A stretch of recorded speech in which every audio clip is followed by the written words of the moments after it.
हमार पहुना, हमार मितान, हमार संस्कृति, हमार खेत खलिहान, ये सब हवाए हमार छत्तीसगढ़ के पहचान। मोर गोट तोर बारी, अब आ गई हमार संगवारी।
ॾाढी सुहिणी नगरी चक्कर में संगालदास जिन जगह जगह मुझे झूलन थी झूम सकेंदा कोई भी कार्य थे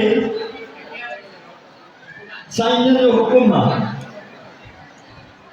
कि अरदास झूलन के जरूर करना है कम ऐसा कंदो आगे खागरा विश्वास दीजिए की गाल श्रद्धा वारन जा बेड़ा पार तो कह चो भाई जो सिंधी भगवान घोड़े ते छो ॾिसो न लाले जाती झूलण जा प्यारा राज साईं जो चए असां इन करे या सवारी खईंसीं असांखे देर थी वञे घोड़े ते क्लाप क्लाप कंदा जेतिरी महिनत आहे ओतिरी थोरी आहे कोई न ॻाए सघंदो कैसे ताकत अचो हिन भाई महफिल जा जैन गुलन जा माली असां साईं लालदास हुजनि उहा महफिल छो न खुले गुलजार साईं जन लाइ बि असां ते साईं बबू महाराज हिकिड़ो भाॼो लाल जो कई दा कम लाल लाल दी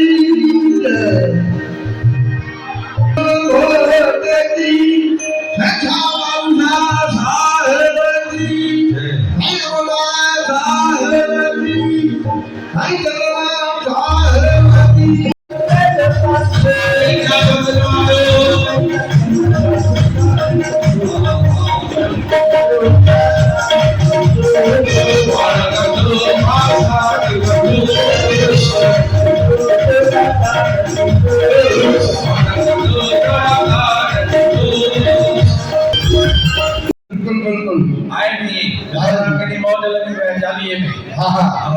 ऐसे साईं बेटा बोल लगा रहा जाते काले सो बहुत हमार कृपा तो जो मिली गई था करूं हां तही मेरो तही मेरो मुझे अमर लाल तही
Thank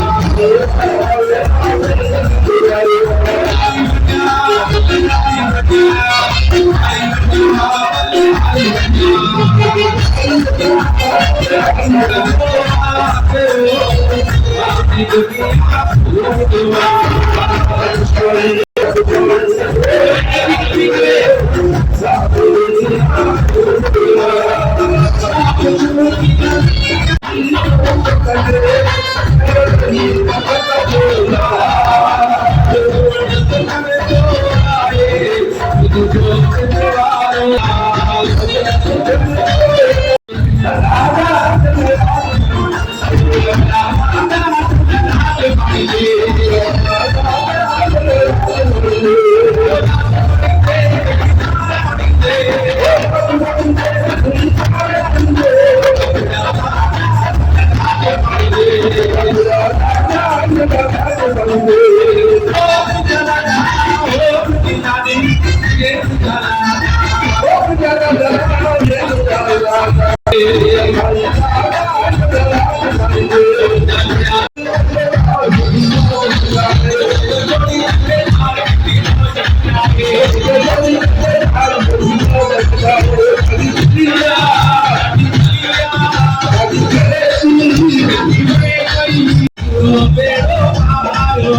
साईं कालीराम साहेब उन्हनि जो असां सभिनी खे आशीर्वाद मिली रहियो आहे सभई तो जोरदार ताड़ियूं वॼाए करे स्वागत कंदा अञा जोरदार अॼु सभिनी खां पहिरियों त असां सभई बाक़ी संगत बि तव्हां ताड़ियूं वॼाए करे जोरदार स्वागत कंदा रहंदा तव्हांजी ताड़ियुनि जी आवाज़ बिना कुछ भाव के मैंने बेच लिया। उनको नामदेव जी को पता और उनके श्री हरि को पता। आज तो डांट पड़ेगी, लेकिन पत्नी ने कहा भाई कुछ धन बचा लेते थे, जरूरी था पूरा सामान आज बेच देना, आज ही मंगवा लेना सब कुछ। बोला मैंने क्या किया, मैंने कुछ किया ही नहीं। बोला आज सौदा किया है, व्यापारी आया था, वो तो घर के पास ही खड़ा है व्यापारी, आपने सच्चा सौदा किया है और पूरा घर अलग अलग व्यंजनों से भर चुका है, जगह ही नहीं बची घर पे। समझ गया ये मेरे विठल की कृपा है। तो जहां सच्चा सौदा चलता है वहां प्रभु परमात्मा की कृपा निश्चित है। यहाँ सच्चा सौदा चल रहा है, भजन का सौदा, कीर्तन का सौदा, लंगर का सौदा, सेवाओं का सौदा। पैजा कमलाल बहुत प्रसिद्ध भजन है, मन तो कर रहा है उसी से शुरू करो, लेकिन आगे जरूर इस भाव को गाएंगे। उसके पहले सच्चे सौदे की बात चल रही है, आइए एक सुंदर भाव पढ़ते हैं। सौदा क्या है?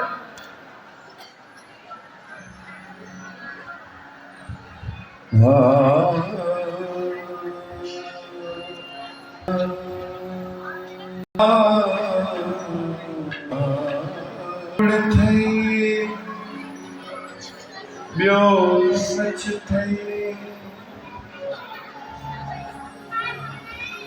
एक कूड़ थे ॿियो सच की कमाई तुझे बस प्यार थे घर संसार थे दिल जैने लगाई तुझे बस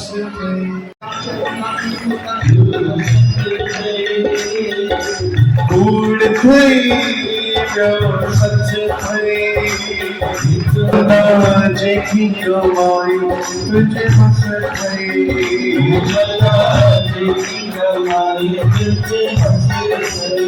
रबो जो प्यार थे घर संसार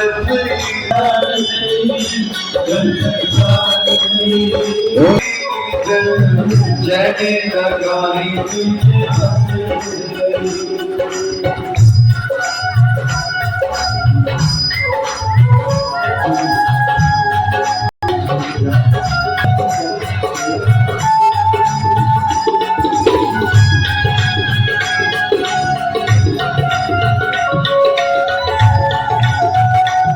नहीं कहूंगा घोर कलयुग को।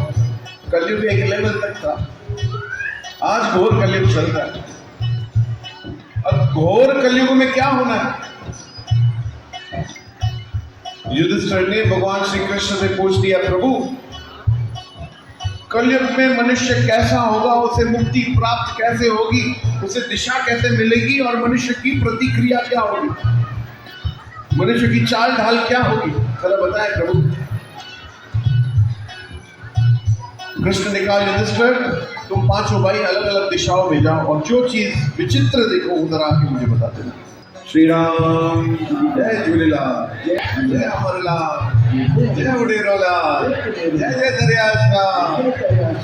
जो चीज तुम्हें विचित्र दिखाई दे जरा वो आके मुझे बता देना। पांचों भाई अलग अलग दिशाओं में गए। सबसे पहले युधिष्ठिर आए, उन्होंने कहा प्रभु बिल्कुल विचित्र चीज दिखाई दी मुझे। एक हाथी, उसकी 2 सूंड है।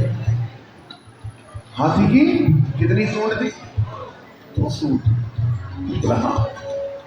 आगे अर्जुन आया। अर्जुन ने क्या देखा कि एक पक्षी है, बड़ा सुंदर पक्षी, उसके पंखों पर वेदों की रचनाएं की हुई है, लेकिन वो पक्षी जो था मांस खा रहा था। मांस खा रहा। भीम आए। भीम ने देखा एक गाय अपने बछड़े को चाट रही है। वो इतना चाट रही है, इतना चाट रही है अपने बच्चे को, वो बच्चा लहूलुहान हो गया उसके चाटने से। ध्यान दीजिएगा, एक एक बात विचार करने जैसी है, जरूर ध्यान से सुनिए चीजों। नकुल आया। नकुल ने देखा 4-5 छोटे कुएं हैं, बीच में बड़ा कुआं है। पानी बार बार ऊपर आ रहा है, बड़ा कुआं 5 कुओं को भर रहा है, लेकिन वो 5 कुएं उस बड़े कुएं को नहीं भर पा रहे। आगे बढ़े। सहदेव ने कहा प्रभु मैंने एकदम विचित्र चीज देखी। वो एक बड़ी सी चट्टान नीचे पहाड़ से गिरती आ रही थी। मैं तो डर गया, मैं शायद मरने वाला था, चट्टान के नीचे आने वाला था, लेकिन एक छोटे से तिनके पर वो चट्टान रुक गई। श्री राम। बिल्कुल। अब आते हैं युधिष्ठिर, तुम्हारे पहले प्रश्न। तुमने क्या देखा? हाथी की 2 सूंड। घोर कलयुग की पहली बात कि इंसान का स्वभाव जो होगा देखिए बिन्नु हो जाए, कहेगा कुछ और करेगा कुछ और, बोलेगा कुछ और करेगा कुछ और।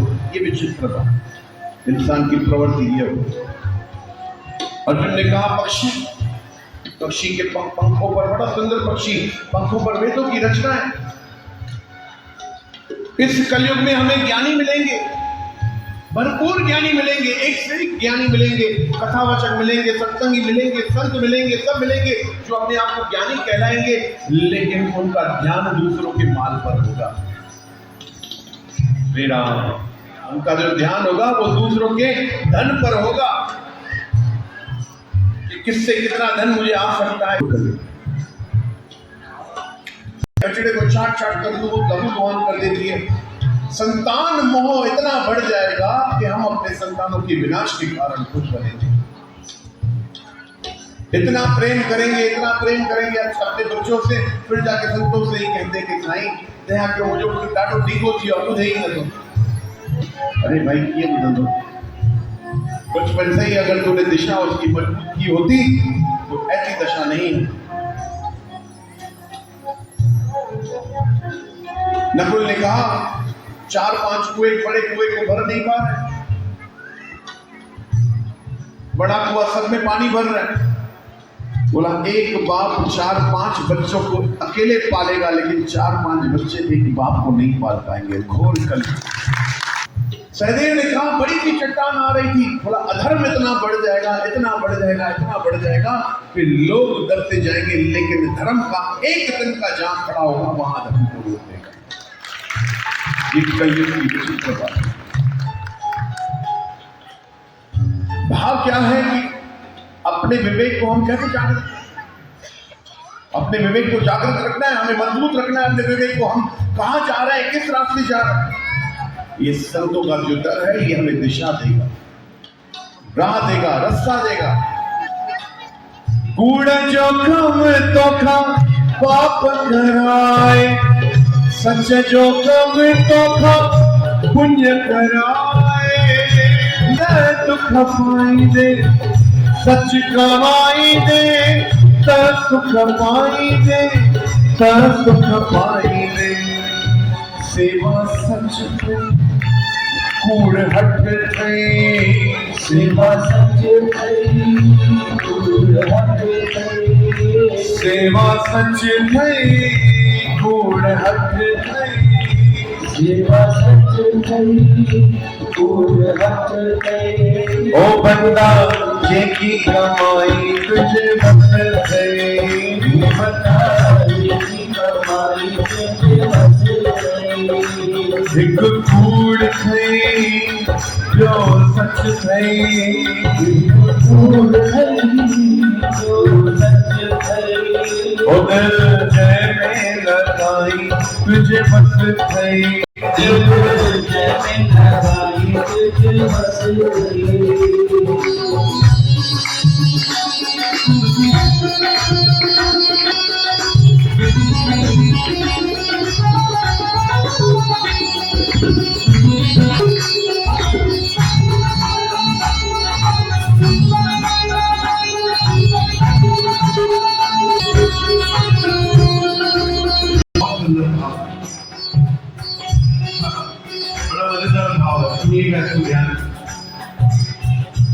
सेवा सच में कूड़ हट हट क्या हट शादी अहंकार जिद घृणा जेलसी यो सब हट जो रूप एक राजा जा रहा था अपने रथ में बैठकर सवार होकर दयालु था स्वभाव अच्छा था राजा आगे बढ़ा तो देखा एक आदमी गरीब मिस्कीन सर पे गठड़ी भारी सी बड़ी सी गठड़ी थी लेकर के जा रहा था रास्ता एकदम खाली था लंबा रास्ता था गांव भी दूर था राजा थोड़ा आगे गया राजा के मन में भाव आया कि यार कहां तक बेचारा पैदल जाएगा कोई सवारी भी नहीं कैसे होगा राजा ने वापस सवारी पीछे लिया अपनी घोड़ा पीछे लिया रथ पीछे लिया मानुष ने कहा कि भाई तुम आ जाओ मेरे रथ में बैठो बोला राजा जी आप राजा मैं एक गरीब आदमी कैसे मैं रथ में बैठूं बोला मैं कह रहा हूं तुम आ जाओ यात्रा लंबी है थोड़ा मैं आगे छोड़ देता हूं श्री राम श्री राम श्री राम राजा ने कहा मैं तुम्हें छोड़ देता हूं चलो गठरी सर पे ही पड़ी है रथ आगे चलने लगा राजा हैरान बोला भाई गठरी नीचे रख दो बोला नहीं राजा जी मैं गठरी नीचे रखूंगा तो आपके रथ का भार बढ़ जाएगा राजा मुस्कुराने लगा बोला भाई गठरी तुम्हारे सर पे हो या नीचे हो भार तो एक ही बात है कोई फर्क तो नहीं है अभी गठरी क्या हम प्रभु परमात्मा के रथ में सवार है हम आ रहे हैं ये प्रभु परमात्मा का रथ है हम आ रहे हैं यहाँ सजदा कर रहे हैं मत्था टेक रहे लेकिन अभिमान की गठड़ी माया की गठड़ी मोह की गठड़ी सब अपने सर पे ही लेके बैठे हैं कहते सब है कि बाबा सब तू ही तो के संभालना थी लेकिन ये कहना बड़ा सरल है लेकिन वो गठड़ी उतारना बड़ा कठिन है क्योंकि आदि हो चुके हैं हम उस गठड़ी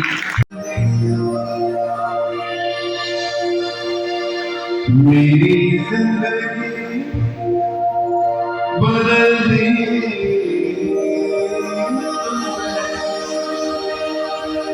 मेरी जिंदगी बदल दी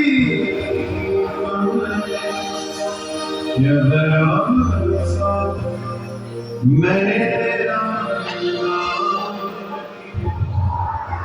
ऐसा क्या काम किया हमने तेरा ऐसा क्या काम किया ऐसा क्या काम किया हमने तेरा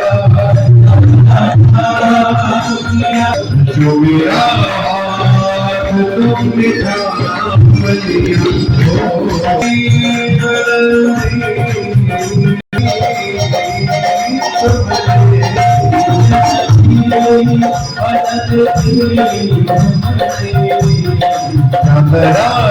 मैंने तेरा नाम लिया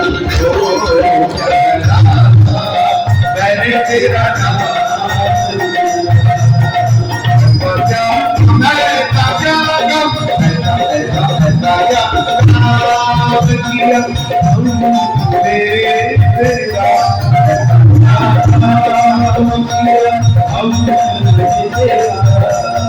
जो मेरा हाथ तुमने थाम लिया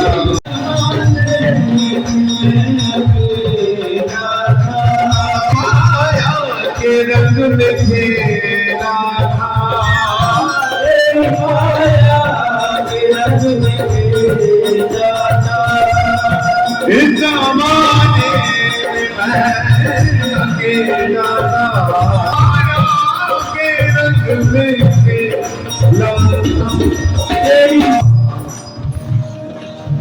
कोई इंसान किसी इंसान को क्या देता है, कोई इंसान किसी इंसान को क्या देता है, बहाना आदमी का है, देने वाला वही देता है। कर देने पे आ जाए, कर देने देने देने देने पे आ जाए, कर देने देने देने देने पे आ जाए, कर देने पे आ जाए तो ढेर के ढेर लगा देता है।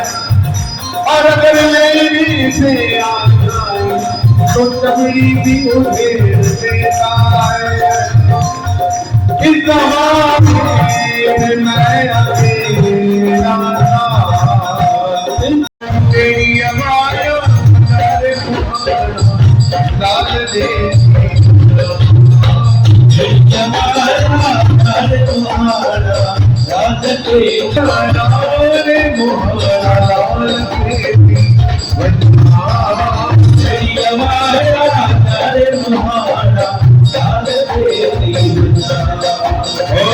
लाल देखी बजाओ रखी बजाओ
सबका गाई दे आज मैं गा लेता हूँ के लिए